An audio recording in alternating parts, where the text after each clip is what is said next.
이 시간 마음과 뜻과 정성을 다하여서 우리 하나님께 예배드리겠습니다.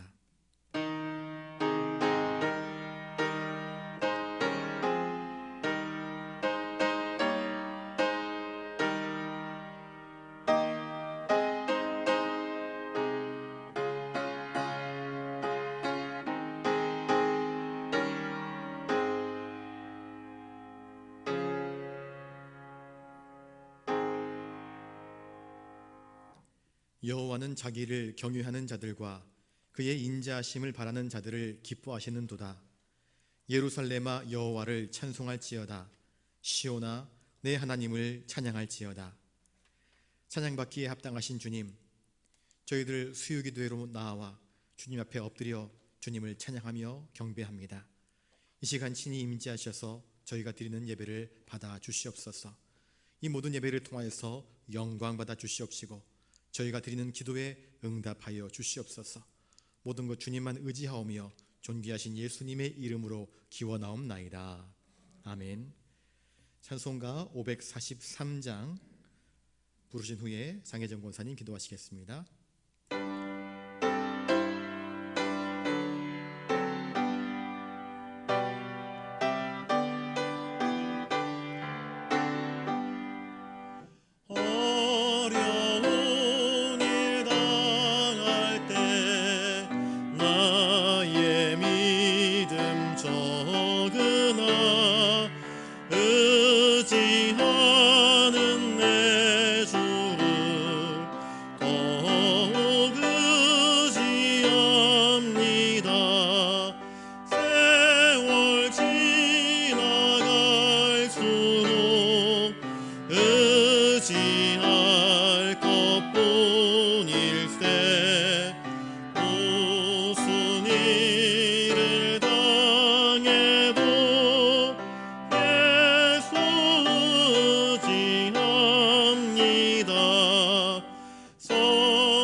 우리의 생명 되신 하나님 아버지, 우한폐령을 통하여 비대면 예배를 드리다가 이번 주부터 주의 전에 모여 예배드리게 됨을 감사드립니다.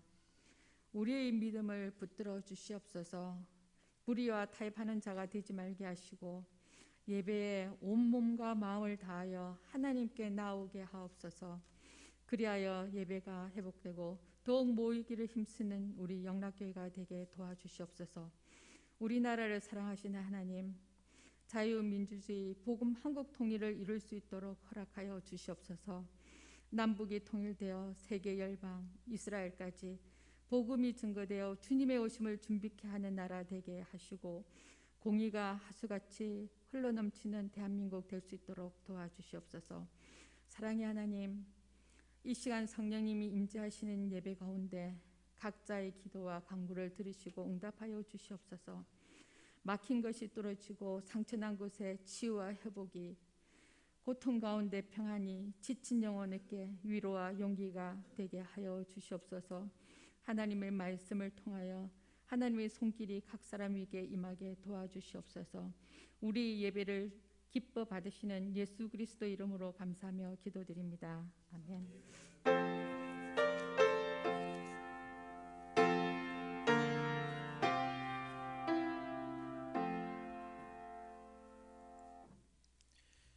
이 시간 하나님께서 우리에게 주시는 말씀은 신약성경 요한복음 13장 16절부터 20절입니다.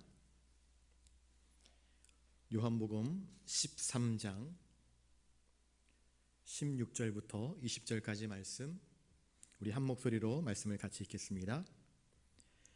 내가 진실로 진실로 너희에게 이르노니 종이 주인보다 크지 못하고 보냄을 받은 자가 보낸 자보다 크지 못하나니 너희가 이것을 알고 행하면 복이 있으리라.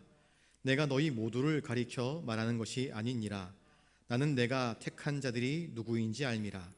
그러나 내 떡을 먹는 자가 내게 발꿈치를 들었다 한 성경을 응하게 하려는 것이니라. 지금부터 일이 일어나기 전에 미리 너희에게 일러둠은 일이 일어날 때에 내가 그인 줄 너희가 믿게 하려 함이로라.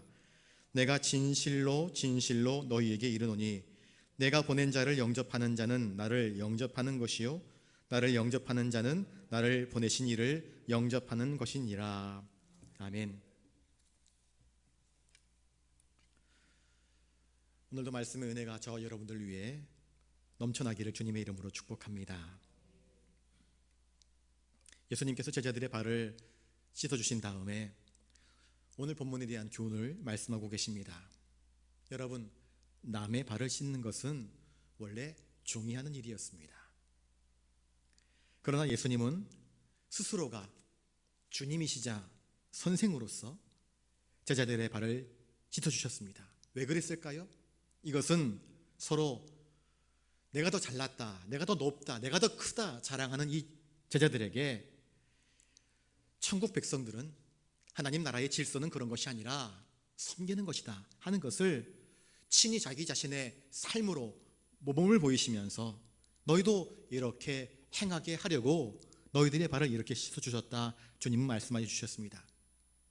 하나님 나라의 질서는 섬기는 자가 큰 자입니다.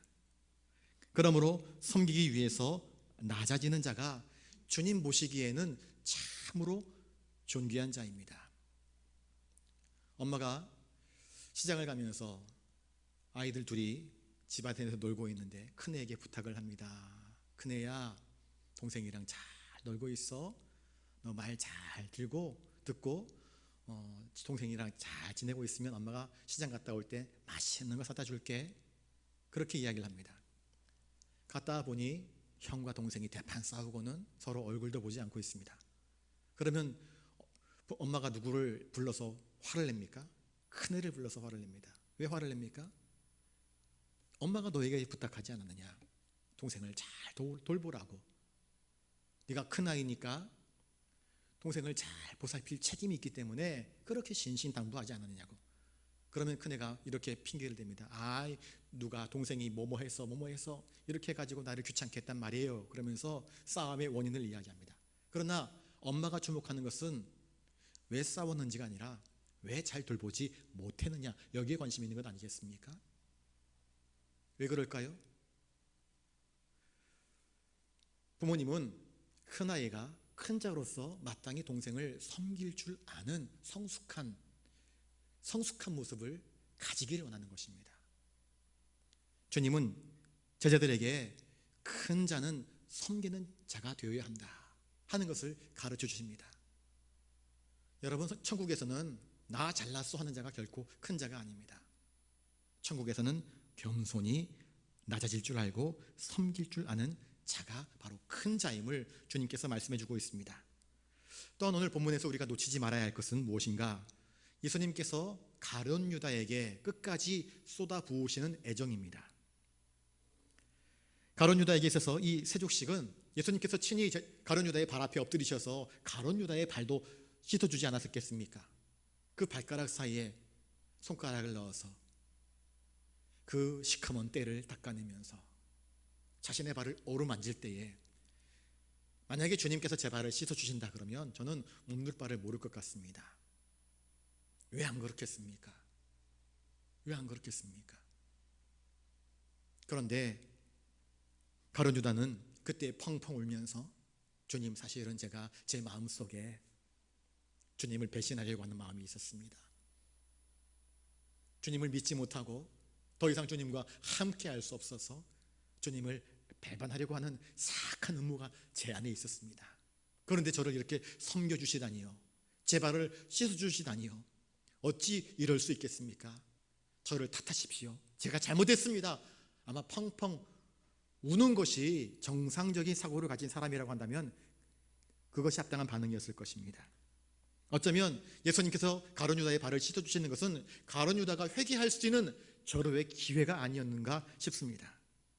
예수님은 제자들을 사랑하시되 끝까지 사랑하셨다, 13장 1절에 그렇게 말씀하고 있지 않습니까? 가룟 유다까지도 끝까지 섬기셨습니다. 자신의 죽음의 때가 가까이 다가오고 있었기 때문에 더더욱이나 자기 제자들을 사랑하였고, 자신을 팔아 넘길 수밖에 없는 이 가룟 유다가 지금 이 순간이라도 회개하기를 바라면서 그의 발을 씻어주었던 것입니다. 주님은 말씀하십니다. 내가 진실로 너희에게 이르노니 종이 주인보다 크지 못하고 보냄을 받은 자가 보낸 자보다 크지 못하나니 라고 말씀합니다. 제자가 큽니까? 주님이 큽니까? 묻지 않아도 우리가 알 수 있는 너무나 상식적인 대답입니다. 물론 주님이 크십니다. 주님은 아버지 하나님의 보내심을 받았습니다. 아버지가 더 크신 분이시지요. 아버지 하나님은 독생자 예수 그리스도를 우리에게 보내주셨고, 또한 주님은 제자들을 보내십니다. 우리는 제자들을 12사도라 이야기를 합니다. 사도라는 말은 아포스톨로스라는 헬라어를 씁니다. 이 아포스톨로스라는 말은 무엇인가? 보내심을 받은 자라는 뜻입니다. 사도라는 말은 다른 게 아닙니다. 예수님으로부터 보내심을 받은 자. 뭐터로 보내심 받았습니까? 예수님처럼 복음을 가지고 썩어져가는 이 백성들에게 천국 말씀을 선포하라고 보낸 것입니다. 또한 왜 사도들을 보내셨습니까? 예수님께서 내가 주와 선생이 되어서 너희들의 발을 씻어준 것처럼 너희도 서로 섬기는 자가 되라고, 사랑의 본을 보이라고 제자들을 보낸 것 아니겠습니까? 제자들은 내가 예수님의 제자야, 내가 예수님의 오른팔이었어, 왼팔이었어,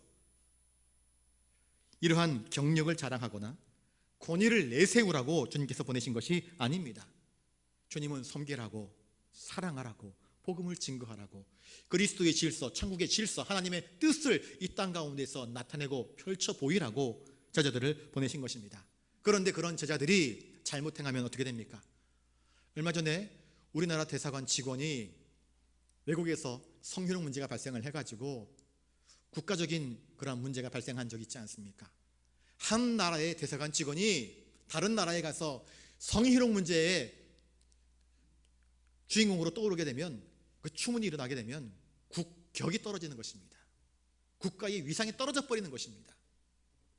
제자로서 곧 주님의 보내심을 받은 자가 주님의 제자답게 진리로 살고 의롭게 살고 정직하게 살고 또 사랑하며 섬길 줄 알면 세상 사람들이 야, 하나님 나라의 사람 같다, 주님이 보내신 자답다라고 이야기를 할 것입니다. 그런데 그렇게 살지 못하고 불의하고 부정직하며 음란하며 추잡한 인생을 살아간다고 한다면 그것은 자기를 보내신 예수 그리스도의 위상을 깎아내리는 것입니다. 손상시키는 것입니다.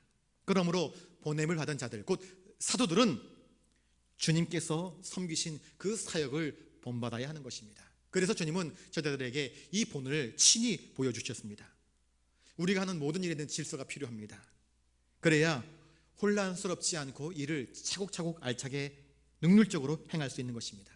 전도하는 일에도 섬김과 봉사에도 이런 질서가 필요합니다. 주님은 우리 믿음의 사람들이 세상으로 나아가 이 어지럽고 혼탁한 세상의 질서 가운데에 천국의 질서가 무엇인지, 사랑의 질서가 무엇인지, 섬김의 질서가 무엇인지를 우리의 삶으로 보여주기를 원하시는 것입니다.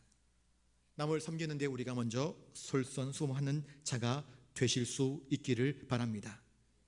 주님께서 제자들을 섬기셨듯이 여러분들도 만나는 한 사람 한 사람을 섬길 줄 아는 자가 되시기를 주님의 이름으로 축복합니다. 우리는 섬기라고 세워놓은 위정자들이 그가 가진 권력을 등에 입고 섬기지 못하고 오히려 백성을 피눈물 나게 하는 그러한 행사들을 바라볼 때에 탄식합니다. 아파합니다. 속상해합니다. 선거를 하기 전에는 제가 머슴처럼 섬기겠습니다. 지게까지 짊어지면서 머슴처럼 섬기겠습니다. 180도로 선거가 끝나면 태도가 바뀌어 놓고는 내가 언제 섬기겠느냐, 너희들이 나를 섬겨야 되지, 돌변하는 모습들을 얼마나 자주 봅니까? 여러분, 우리는 주님의 섬김을 본받는 자가 되어야 합니다. 우리 17절 말씀을 같이 한번 읽어보겠습니다. 17절입니다. 시작. 너희가 이것을 알고 행하면 복이 있으리라. 예수님은 제자들의 발을 씻어주심으로써 자신의 몸소 섬김이 무엇인지를 그들의 발에 새겨놓았습니다. 그들의 영혼에 새겨놓았습니다. 그들의 마음에 새겨놓았습니다. 그들의 눈물 가운데 새겨놓았습니다. 이제 제자들은 아하, 천국에서 크고자 하는 자는 어떻게 살아가야 하는지 비로소 몸으로 알게 되었습니다. 주님께서 우리들의 발을 씻어주신 것이 죄사함의 의미를 가지고 있고, 또한 진정한 사람과 섬김은 정말 상대방을 높이는 것이라 하는 것을 깨닫게 되었던 것입니다. 그런데 제자들이 그렇게 살았습니까? 그렇게 되기까지는 많은 시간들이 필요했습니다. 그러게 주님은 이렇게 말씀하십니다. 너희가 이것을 알고 행하면 뭐가 있다고요? 복이 있다 말씀합니다. 예수님의 겸손함을 본받아서 그대로 행하면 복이 있다 말씀합니다. 저를 따라서 한번 해보겠습니다. 우리는 아는 것으로 그치지 말고 행하는 사람이 되어야 합니다. 여러분, 시험 치고 나면은요, 학생들 가운데에 나 그거 아는 거였는데 답을 못 썼다 이야기를 합니다. 여러분, 아는 건데 답을 못 쓰면은요, 그건 점수가 올라가지 않습니다. 우린 다 압니다. 사실 기본적인 상식은 유치원에서 다 배웁니다. 그렇지 않습니까? 거짓말하면 안 된다. 시간 잘 지켜야 된다. 교통질서 잘 지켜야 된다. 초록불에 건너가야 된다. 빨간불은 건너가면 안 된다. 너무나 상식적인 것들. 도둑질하면 안 된다. 친구랑 싸우면 안 된다. 싸웠으면 바로 용서해 줄 알아야 된다. 화해해야 된다. 그건 유치원에서 다 배우는 것입니다. 다 아는 것입니다.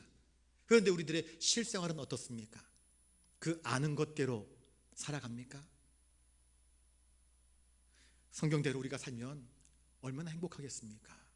여러분, 화해하십시오 그러는데 네, 아멘 합니다. 그런데 화해하지 않습니다. 여러분, 용서하십시오. 네, 아멘 합니다. 그런데 용서하지 않습니다. 중심으로 용서하지 않습니다. 네, 그럴 줄 알았다 그러면서 또 싸웁니다. 성경은 말합니다. 우리 주님은 말합니다. 너희가 이것을 알고 행하면 용서하고 사랑하고 섬겨주고 1만 달란트 탕감받은 것처럼 너희가 너희 형제의 죄를, 그 100데나리온밖에 안 되는 형제의 죄를 용서하고 친히 낮아져서 네가 큰 사랑을 입은 것처럼, 예수님의 큰 사랑을 입은 것처럼 그 사랑으로 타인을 섬기면 행복이 온다라는 사실을 알기만 하면 아무 소용이 없는 것입니다. 알고 행하는 자가 되어야 한다. 우리는 보내심을 받은 자 아닙니까? 무엇하라고 보내심을 받은 자라고요? 주님의 뜻을 행하려고, 주님의 말씀을 전하려고, 주님의 말씀을 우리의 삶으로 보여주려고 보냄받은 자 아니겠습니까? 마태복음 7장 24절에 듣고 행하는 자는 집을 반석 위에 지은 지혜로운 사람 같다. 듣고 행하는 사람은. 빌립보서 2장 3절에 오직 겸손한 마음으로 각각 자기보다 남을 더 낮게 여기고 귀하게 여기고, 갈라디아서 5장 13절에 오직 사랑으로 종로로 타라 말씀합니다. 갈라디아서 6장 2절에 너희가 짐을 서로 지라 그리하여 그리스도의 법을 성취하라. 서로 짐을 져주는 것입니다. 상대방이 힘들 때, 아파할 때, 낙심할 때에 가서 위로하고 그 무거운 것들을 도와주면 이것이 서로 짐을 져주는 것입니다. 그것이 그리스도의 법, 사랑의 법, 섬김의 법을 성취하는 것이라 말씀합니다. 그리스도를 경외함으로 피차 서로 간에 복종하라 말씀합니다. 서로 겸손으로 허리를 동이라 말씀합니다. 그런데 이렇게 알고 있으면서도 행하지 아니하면 복은 고사하고 화가 우리에게 미치게 됩니다. 여러분, 불이 나면 어떻게 됩니까? 119에 전화를 하든지 소화기를 들어서 불을 꺼야 됩니다. 근데 알면서도 귀찮아. 귀찮아. 누군가 끄겠지 하면 어떻게 됩니까? 불은 금세 번져서 다 태워버립니다. 마태복음 7장 21절에 나더러 주여 주여 하는 자마다 다 천국에 들어갈 것이 아니요 다만 하늘에 계신 내 아버지의 뜻대로 행하는 자라야 들어가리라 말씀하고 있습니다. 세상 대부분의 사람들은 꼿꼿하게 서서 남이 나를 섬겨주면 좋아합니다. 나는 당연히 대접받아 마땅한 사람이야. 난 귀하니까, 난 최고니까, 그렇게 생각을 합니다. 정작 다른 사람의 발을 씻어주고 그들을 섬겨주는 것이 나를 행복하게 하거나 나를 높게 하거나 내가 존귀하게 된다라는 생각은 하지 않습니다. 그러나 주님은 말씀하십니다. 자기를 낮추는 자, 자기를 낮추고 상대방을 섬겨주면 너 자신이 행복할 뿐만 아니라 하나님께서 복 주실 것이고 그를 통하여서 그가 사는 세상이 복 있는 세상으로 바뀌어진다라고 말씀해 주고 계십니다. 그러므로 우리는 주님께서 친히 제자들의 발 앞에 섬기시는 그 섬김의 모범을 통해서 교훈을 받았으므로 그 말씀대로 순종할 줄 아는 자들이 되어야 합니다. 이것은 주님의 명령입니다. 자신의 의무, 무엇을 해야 할지 아는 것은 참 유익합니다. 그런데 아는 것하고 순종하는 것하고는 큰 차이가 있습니다. 알고 행하는 것은 우리의 신앙이 진짜라는 것을 증명하는 것입니다. 또한 우리는 서로를 섬길 때에 겸손하게 섬길 수 있어야 됩니다. 자랑하면서 뻐기면서 교만하게 상대방을 섬기면 받는 그 사람이 앞에서는 감사하지만 뒤에서는 욕합니다. 저거 사진 찍고 말이야 자기 자랑하려고 나 도와주는 거라고. 나팔 부는 것은 옳지 않습니다. 섬길 때도 겸손해야 한다. 주님이 그렇게 겸손하게 섬기셨기 때문입니다. 우리가 사는 세상에서 예수님을 닮은 진정한 겸손은 참으로 찾아보기 힘듭니다. 아마 물어보면 난 교만하지 않습니다. 누군가 누구에게 당신 참 교만하고 그러면 화를 냅니다. 아마 누군가 저에게 당신 참 교만하고 그러면 저는 기분이 몹시 나쁠 것입니다. 우리들 대부분은 나 자신이 얼마나 교만한지 인정하지를 아니하려고 합니다. 또 안타까운 것은 대부분의 많은 사람들은 예수님처럼 누군가 나를 섬겨주었으면 좋겠다 라는 생각은 다 합니다. 교회 가면 누군가 나를 섬겨주겠지, 그런 기대를 가지고 교회를 갑니다. 그런데 그 누구도 예수님처럼 내가 당신을 섬겨줘야지 라는 각오를 가지고 교회를 찾아오지 않습니다. 이게 참 안타까운 문제가 아닐 수 없습니다. 여러분, 그래서 교회에는 어른들이 필요한 것입니다. 지난번에 말씀드렸지요. 어른이란 누구입니까? 섬길 줄 아는 자가 어른이라. 교회는 어른이 많아야 됩니다. 물론 어린아이도 있어야 됩니다. 그런데 어른이 많으면 자연스럽게 어린 아이들이 나아지게 되는 것입니다. 어른이 많으면 어린아이가 많아도 그걸 감당할 수 있습니다. 그런데 어린아이들만 바글바글 끓고 있으면 맨날 티격태격 싸우고 울고 지지고 볶고 그렇습니다. 그리고 일이 되지 않습니다. 흩어져 버립니다. 교회는 이러한 섬길 줄 아는 믿음의 어른들이 필요합니다. 행함이 없는 지식이란 책장 속에 있는 장식용 책. 살 때는 읽어보려고 샀는데 한 번도 읽어보지 않고 깨끗한 책, 그 장식용 책과 같습니다. 그 책은 아무런 도움이 되지 못합니다. 행함이 없는 지식이란 그런 것 같습니다. 그것은 도무지 주님을 기쁘시게 하지 못하는 쓸모없는 것, 무익한 것일 뿐입니다. 우리 18절 말씀을 같이 읽습니다. 시작. 내가 너희 모두를 가리켜 말하는 것이 아니니라. 나는 내가 택한 자들이 누구인지 알미라. 그러나 내 떡을 먹는 자가 내게 발꿈치를 들었다 한 성경을 응하게 하려는 것이니라. 주님은 제자들이 다 의롭다 그렇게 말씀하지 않습니다. 10절 말씀해 보시면 예수께서 이르시되 이미 목욕한 자는 발밖에 씻을 필요가 없느니라. 온몸이 깨끗하니라. 너희가 깨끗하나 다는 아니니라. 그렇게 말씀하셨습니다. 오늘 본문에서 내가 너희 모두를 가리켜 말하는 것이 아니라 말씀하셨습니다. 너희가 이것을 알고 행하면 복이 있으리라. 이 복을 받을 것에 대해서 말씀하셨지만 이 복을 받지 못할 자가 있음을 주님은 말씀하십니다. 제자들에게 들려주신 그 귀한 천국의 말씀들, 천국의 질서들, 그런데 그 좋은 것들이 모든 제자들에게 해당되는 것은 아니었습니다. 그 예가 누구입니까? 가룟 유다 아닙니까? 여러분, 가장 선한 모임, 예수님의 직접 택하신 제자들 가운데서도 사악한 사람이 뒤섞여 있었습니다. 가룟 유다와 같은. 나는 내가 택한 자들이 누구인지 안다. 주님은 이 12명의 제자들을 직접 택했습니다. 한 사람 한 사람 부르셨습니다. 나를 따라오라고 부르셨습니다. 그리고 주님은 택한 자들의 과거, 현재, 미래, 지금의 마음, 그들의 선택과 결정과 그 모든 것들을 다 알고 계십니다. 누가 옳은지 누가 그른지, 누가 어떤 콩콩이를 품고 있는지 아십니다. 나는 내가 택한 자들이 누구인지 안다. 나는 너희들 마음 다 안다 할 때에 가룟 유다는 주님이 내 마음을 아신다고? 그러면 난 어떻게 해야 되지? 이때가 또 회개할 수 있는 절호의 기회였습니다. 그런데 가룟 유다는 계속 마음을 닫습니다. 난 다 안다 말해도 그는 들으려 하지 않습니다. 내가 너희 12를 택하지 않았느냐? 12를 택하여서 제자로서 부르셨습니다. 직분을 주신 것입니다. 여러분, 직분 받으면 구원받은 것입니까? 그것은 아닙니다. 직분은, 사명은 일입니다. 그런데 직분을 잘 감당하는 것하고 끝에 가서 가룟 유다처럼 예수님을 잘 따라오는 것처럼 보이다가 구원과는 상반된 길로 나아가는 사람들이 있는 경우가 발생을 합니다.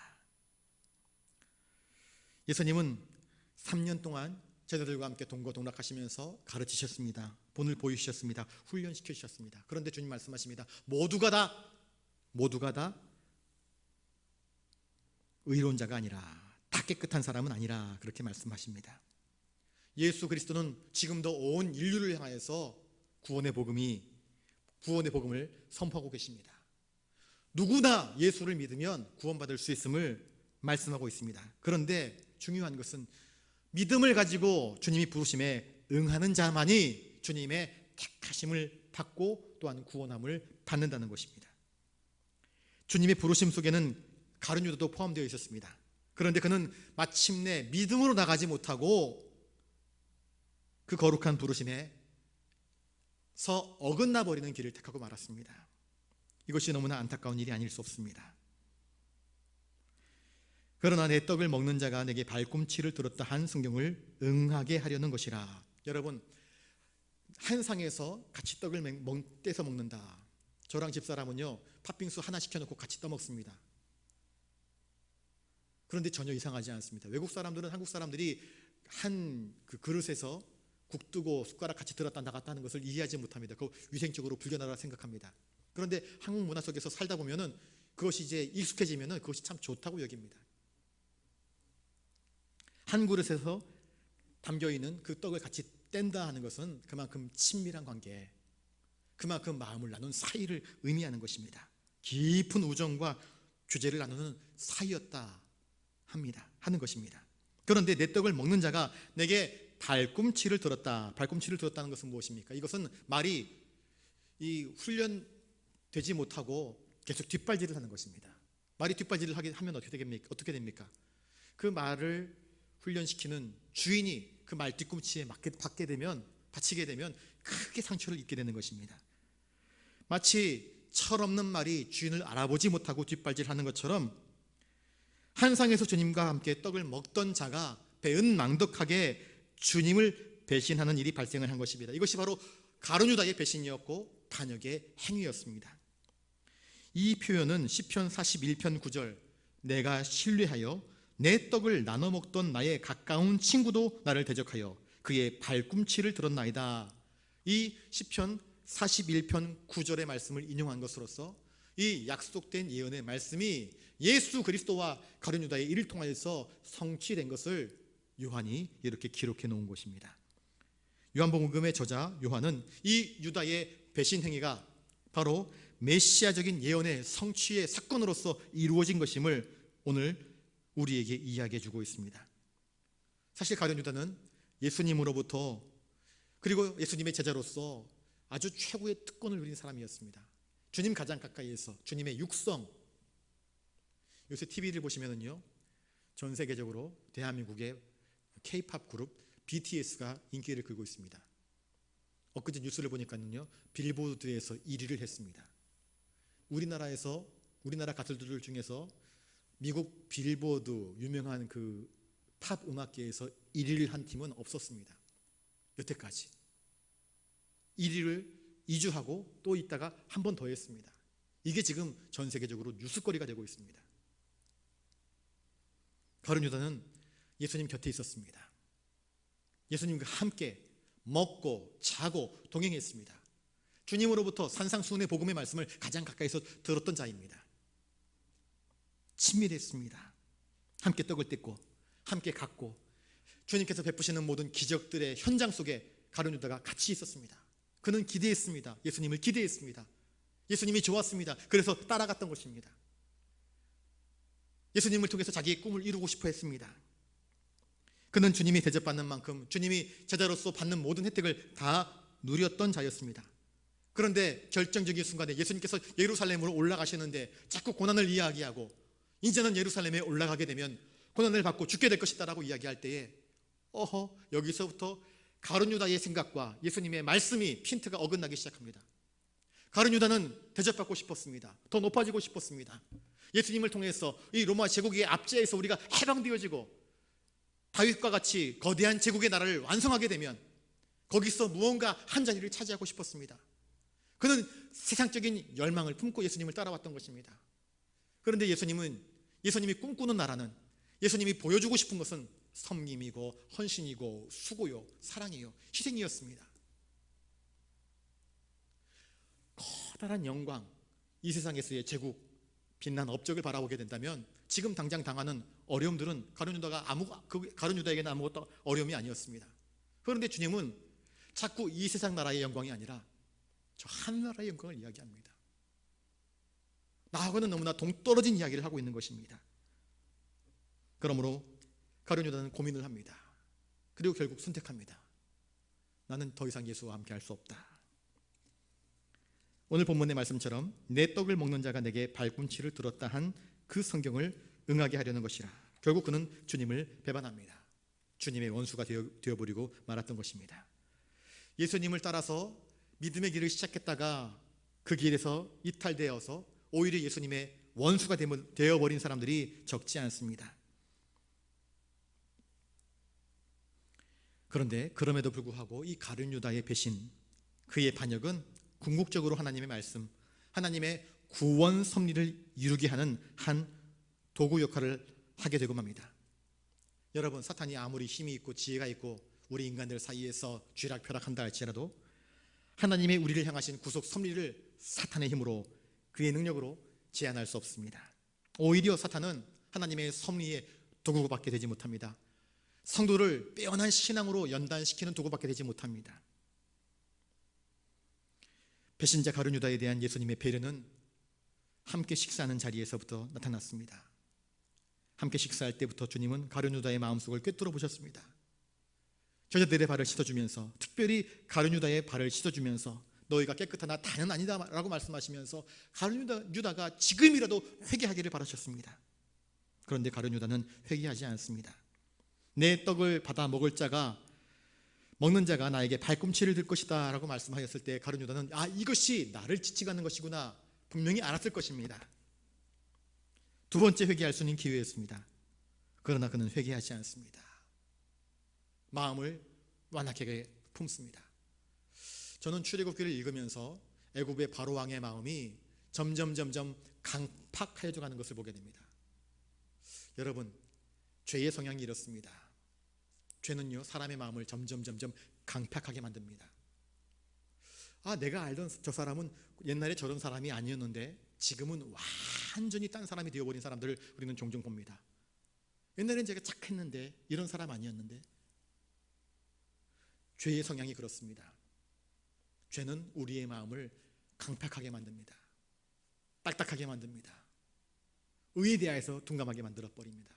그것이 무서운 것입니다. 결국 가룟 유다는 예수님을 팔아넘기지 않습니까? 회개하지 않습니다. 저를 따라서 한번 해볼까요? 사람이 하나님으로부터 버림받는 것은 그가 회개하지 않기 때문입니다. 하나님은 우리를 사랑하십니다. 그래서 우리를 구원하기를 원하십니다.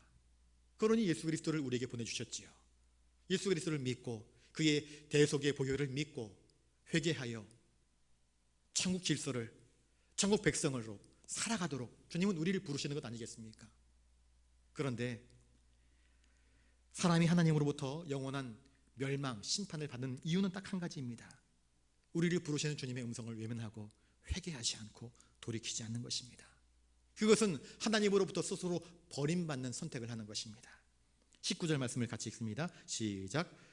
지금부터 일이 일어나기 전에 미리 너희에게 일러두면 일이 일어날 때에 내가 그인 줄 너희가 믿게 하려 함이로라. 가룟 유다의 배신, 이 반역은 예수님이 전혀 알지 못하는 상황 가운데에서 이루어진 사건이 아니었습니다. 옛날 과거의 역사들 보면은요, 신하들의 배신과 음모들이 판을 치지 않습니까? 그래서 왕조가 바뀌어지는 일들이 종종 벌어집니다.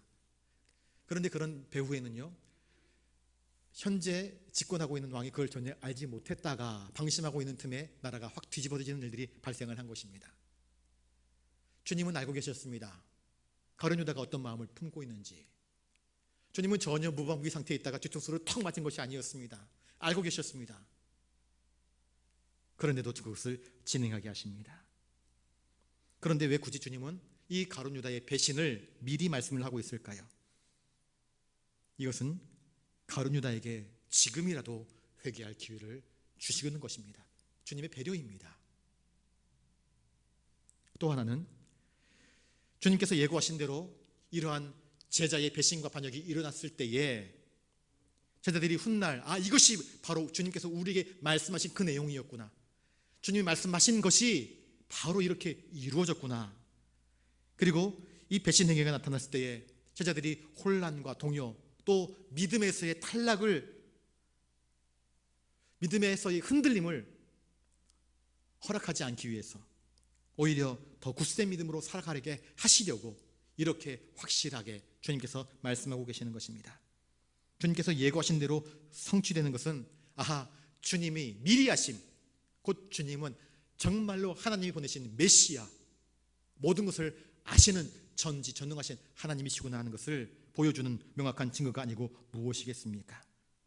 주님은 앞으로 자기에게 이루어질 일들에 대해서 정확한 통찰력을 가지고 계셨고 자신이 참 하나님이심을 이 말씀을 통해서 우리에게 증명하고 있습니다. 그리고 주님은 이렇게 구약 성경의 모든 자신을 향한, 메시아를 향한 예언들이 자신을 통하여서 이루어지는 그 주인공이심을 우리에게 보여주고 있습니다. 결국 이 가룟 유다의 배신 사건은 우리 주님의 전능하심, 전지하심의 징표입니다. 그리고 구약에 예언된 말씀과 그 언약의 성취를 우리에게 나타내주는 증거가 되었던 것입니다. 그리고 이 가룟 유다의 배신은 남은 제자들에게 경고가 되었을 것입니다. 경종이 되었을 것입니다. 너희들은 그렇게 살면 안 된다. 또한 오늘을 사는 우리들에게도 마찬가지의 경종입니다. 가룟 유다의 삶을 살래? 아니면 돌이켜서 베드로처럼 주님 아시지 않습니까? 제가 주를 사랑하는 줄 주님이 아십니다. 눈물 흘리며 다시 한번 주님 앞에 엎드리면서 주님 뜻대로 살기를 다짐하는 제대로서 살 것인가를 우리에게 묻는 질문이기도 하는 것입니다. 여러분, 안타깝지만 교회 안에 가룟 유다가 있습니다. 가룟 유다와 같은 자들이 있습니다. 아무리 거룩한 모임이라 할지라도요, 그 안에 가룟 유다와 같은 자들이 있습니다. 종종 신앙생활할 때에 가룟 유다와 같은 자들이 있어서 그 인간 때문에 내 마음이 썩는구나, 나 그 사람 때문에 교회 나가기 싫어, 이런 마음 품지 않기를 바랍니다. 주님은 어떻게 하셨습니까?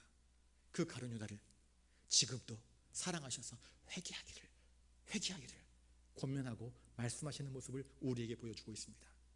그 가룟 유다에 대한 심판은 하나님이 하십니다. 우리는 이 와중에도 섬기고 사랑하고 주님을 닮은 삶을 살아가야 하는 것입니다. 가룟 유다와 같은 자 때문에 신앙을 포기하고 낙심하고 시험에 빠지는 것은 사탄이 박수치면서 좋아할 일입니다. 하하, 넘어갔다, 너 또 한 사람 넘어갔다, 또 한 사람 나의 종이 되었구나, 또 한 사람 예수의 사람에서 사탄 마귀의 사람으로 내가 끌어들여 왔구나 생각할 것입니다. 여러분, 여기에 넘어가지 않기를 바랍니다. 주님은 이미 교회 안에 배신자들과 거짓 선지자들, 너희를 미혹하는 자들이 있을 것을 성경에서 예언하고 있지 않습니까? 하나님의 교회 안에도 배신자들이 있습니다. 그러니 항상 깨어 있어야 됩니다. 깨어 있어서 믿음의 길을 달려나가야 할 것입니다. 20절 말씀을 읽습니다. 시작. 내가 진실로 너희에게 이르노니 내가 보낸 자를 영접하는 자는 나를 영접하는 것이요 나를 영접하는 자는 나를 보내신 이를 영접하는 것이니라. 예수님은 제자들에게 겸손히 섬기라, 그렇게 말씀하셨습니다. 우리가 겸손히 섬기면 세상 사람들이 우리를 보고 무시할 수도 있습니다.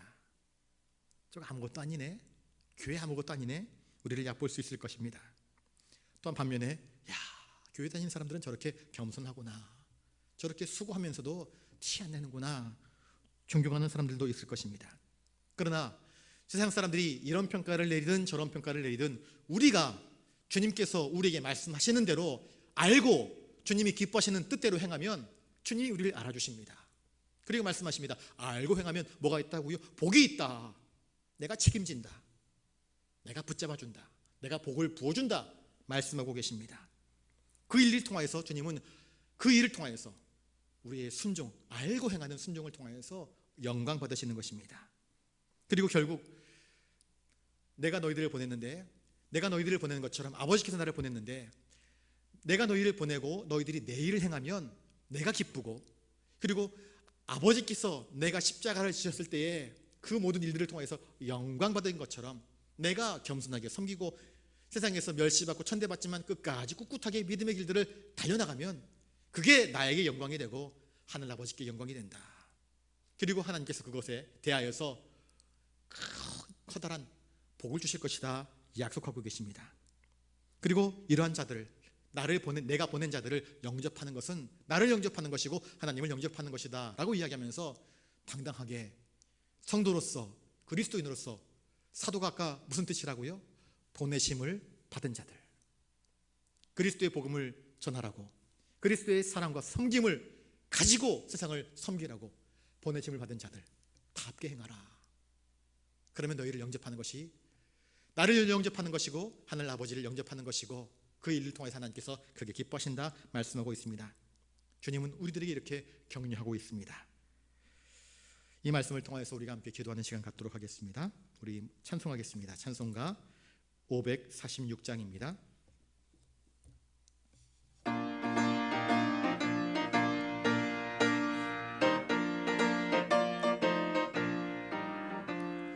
주님 약속하신 말씀 위에서 영원토록 주를 찬송하리라. 소리 높여 주께 영광 돌리며 약속 믿고 굳게 서리라. 굳게 서리, 영원하신 말씀 위에 굳게 서리, 굳게 서리. 위에 굳게 서리라. 주님 약속하신 말씀 위에서 세상 염려 내게 언습할 때에 용감하게 힘써 싸워 이기며 약속 믿고 굳게 서리라. 굳게 서리 영원하신 말씀 위에 굳게 서리. 굳게 서리 그 말씀 위에 굳게 서리라. 주님 약속하신 말씀 위에서 영원하신 주의 사랑이 믿고 성령으로 힘써 싸워 이기며 약속 믿고 굳게 서리라. 굳게 서리 영원하신 말씀 위에 굳게 서리. 굳게 서리 그 말씀 위에 굳게 서리라. 주님 약속하신 말씀 위에서 성령 인도하는 대로 행하며 주님 품에 항상 안식 얻으며 약속 믿고 굳게 서리라. 굳게 서리 영원하신 말씀 위에 굳게 서리. 굳게 서리 그 말씀 위에 굳게 서리라.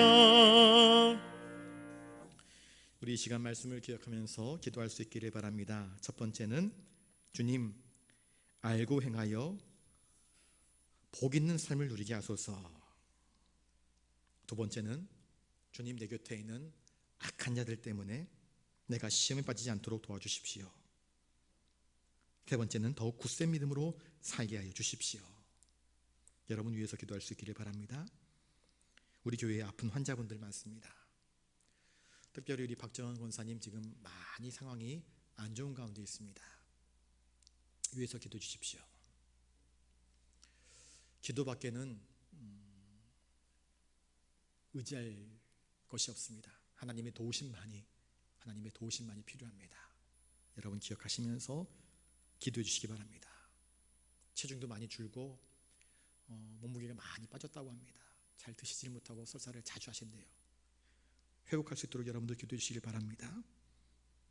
또 정책당회가 지난주부터 시작되었습니다. 정책당회를 통하여서 내년을 잘 준비할 수 있도록 기도해 주시길 바라고, 이제 자치단체 총회가 11월 달에 있지 않겠습니까? 좋은 일꾼들 선출될 수 있도록 기도해 주시고, 또 나라와 민족, 나라가 많이 어지러운 가운데 있습니다. 위에서 기도해 주시고, 또 한국교회, 세계교회, 또 선교를 위해서 여러분들 기도해 주시고, 여러분 가지고 나오신 기도의 제목을 가지고 이 시간 우리 한 1, 2분 정도, 2, 3분 정도 같이 기도하시고 제가 마무리 기도하도록 하겠습니다. 기도하겠습니다. 거룩하신 주님, 오늘 주신 말씀을 기억하며 주님께서 친히 제자들의 발 앞에 무릎을 꿇고 제자들의 발을 씻어주심으로써 본을 보여주신 것처럼 너희가 알고 행하여 복 있는 삶을 살라 말씀하셨는데, 주님께서 왜 우리의 발을 씻어주셨는지, 왜 우리를 위해서 십자가를 지셨는지 우리가 확실히 알고 주님처럼 사랑하며 섬기며 순종하며 헌신하며 주님께 영광 돌려 우리 교회가, 우리 가정이, 우리의 삶의 터전이 복을 누리는 삶 되게 하여 주시옵소서. 주님 신앙생활을 할 때에 종종 우리의 마음을 괴롭게 하는 악한 자들이 있습니다. 그러나 주님께서 이 악한 가룟 유다를 향하여서 끝까지 사랑하셨던 것처럼 우리가 그 악한 자들로 인하여서 시험에 빠지지 않게 하여 주시옵시고, 오히려 그를 위하여서 기도할 줄 알고 그의 생명을 하나님께 내어 맡기며, 다만 우리는 우리의 맡은 바 본분을 잘 감당하는 충성스러운 일꾼으로 쓰임받게 하여 주시옵소서. 주님 하오니 더욱더 굳센 믿음을 허락하여 주시옵소서. 사탄 마귀가 우리를 시험하려고 할 드는 이 시대에 우리가 미혹에 빠지지 않도록 하여 주시옵시고, 굳센 믿음, 견고한 믿음, 흔들리지 않는 믿음으로 든든히 세워지게 하여 주시옵소서. 교회 안에 아픈 환자분들 많이 있습니다. 연로하신 어르신들 계십니다. 새가족들이 있습니다. 주님, 한 사람 한 사람을 어루만져 주시옵시고 붙잡아 주시옵소서. 특별히 경상에서 고통받고 있는 우리 박정원 권사님 어루만져 주시옵소서. 그의 피와 살과 뼈를 어루만져 주시옵소서. 그의 신경과 근육을 어루만져 주시옵시고 그의 영혼을 어루만져 주시옵소서. 하나님께서 치료하는 방송을 바라여 주시옵소서.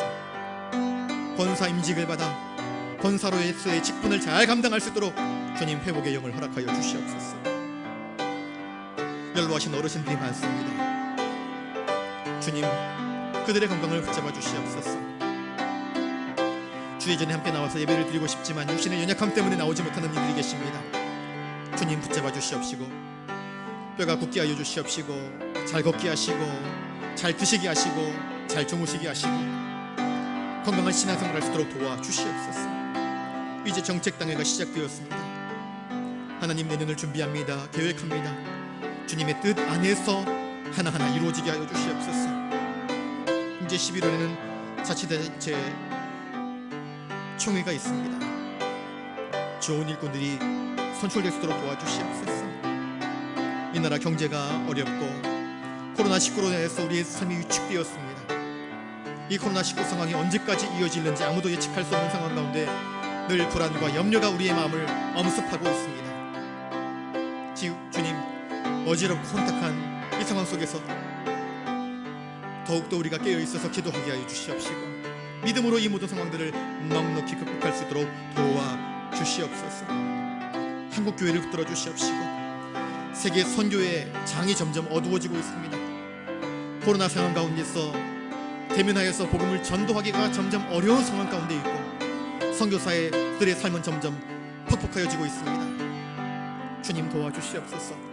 그들을 위로하시고 붙들어 주시옵소서. 주여, 오늘 이 저녁에도 여러 가지 기도의 제목들을 가지고 나와 주님께 간구합니다. 우리의 눈물과 간구로 주님께 우리의 손을 아뢰입니다. 주님, 우리의 마음을, 우리의 심령을 헤아려 주시옵소서. 위로하시고 붙드시고 일으켜주시고 고쳐주시고 치유하시며 새롭게 하여 주시옵소서. 성령의 능력으로 덧입혀 주시옵소서. 주님만 의지합니다. 주님, 수요기도로 모였습니다. 주님의 말씀을 듣습니다. 주님께서 우리에게 본을 보여주신 그 섬김의 본을 우리가 알고 믿음으로 내 곁에 있는 이웃들에게 행하는 자가 되게 하여 주시옵소서. 그리하여서 우리의 삶의 처소가 복 있는 자의 삶이 되게 하여 주시옵소서. 악한 자들 때문에 시험에 빠지지 않게 하여 주시옵시고 우리에게 더 굳센 믿음 주셔서 넉넉히 감당할 수 있도록 도와주시옵소서.